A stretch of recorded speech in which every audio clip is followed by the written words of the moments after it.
Ayan. Pagkatapos natin mag-walking, dito na tayo sa ating tabayan.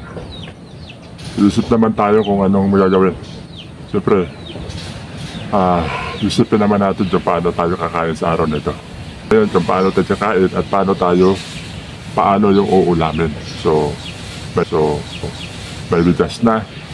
Ang ulam naman na yan, ang ating didiscuss yan. So, abangan nyo po, panoorin nyo po sana ang buong video na ito. Panoorin nyo kung paano po namumuhay si Raulo Nadillo. Sandal muna tayo ng jacket, siyempre. Pero, basa. At paano? Malaki bagay yung namabas yung pawis.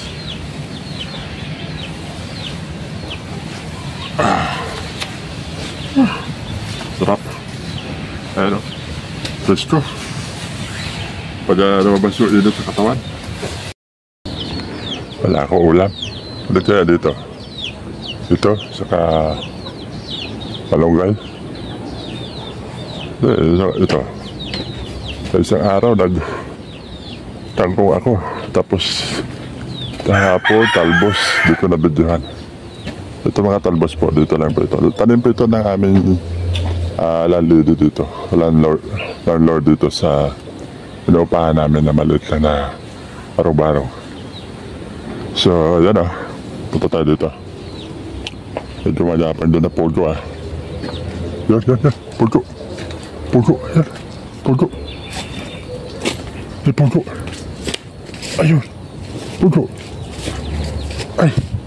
Pogo. Ayan. Ay. Pogo ba yan?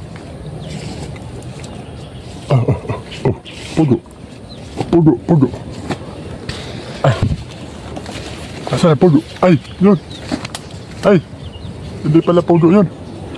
Kala ko pogo. Ha. Manok pala. Sisiw. Kulay puti.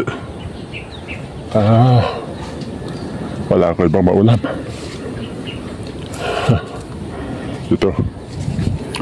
Ito ang ulam ko ngayon. Talbos. Kuya, pwede na talbos. Sige, kuha ka lang dyan. Yan. Kuha ko ng talbos lang. Konti lang. So, napakita ko lang sa inyo kung paano tayo mamuhay. Paano mamuhay ang isang 7-train katulad ko na nandito sa mababang laylayan. Mababang laylayan ng ating lipunan katulad ng karamihan. Si Raulo Nadillo, ang buhay ay simple lang. Ang mahalaga, okay ang pamilya at walang karamdaman at tayo ay nasa sakto lang na hindi naman sobrang nahihirapan. Baga kahit paano, malaking bagay na rin po yung Batang Quiapo at yung aking pagbablog kahit paano ng mga nakaraan mayroon, pero ngayon wala. Kaya nga pero sige lang, hindi naman yan ang hulit una. Ayan o. Kaya sidya ka na. Napaalam na ako sa isang araw pa. So konti lang. Hindi naman natin dadamihan.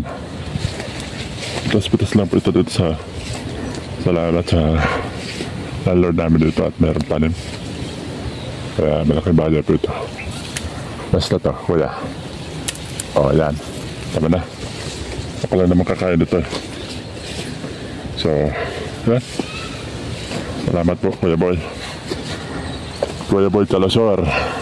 Ang aming UIC dito at landlord. Ayan o.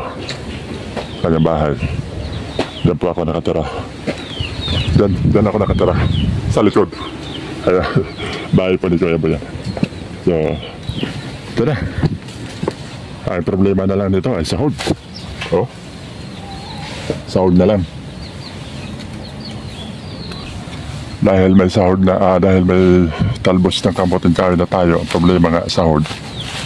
Hindi naman pwede yung manok. Kasi hindi rin akin yun. Asa na ba yun? Nagtago na sila. Alam nilang hulin ko sila. Ito, hindi pwede kasi inahin to. Saka, ito yung lahi, papalahi. So, Ayan.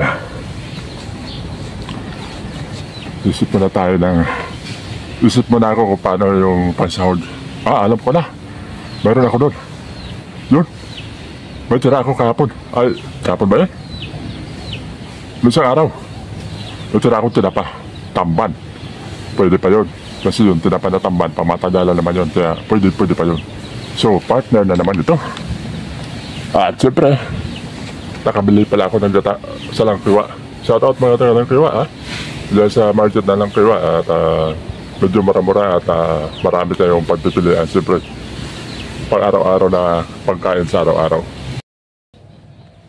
Ayun, abangan niyo po pala next video nito. May part 1 at part 2 po ito. Kasi mahaba. Sana panoorin niyo po ang next video kung paano natin lutuin ito. Paano magluto si Raulo Nadillo ng talbos ng kamuting kahoy na may kasamang chinilas. Hindi. Tinapa na tamban. Let's go.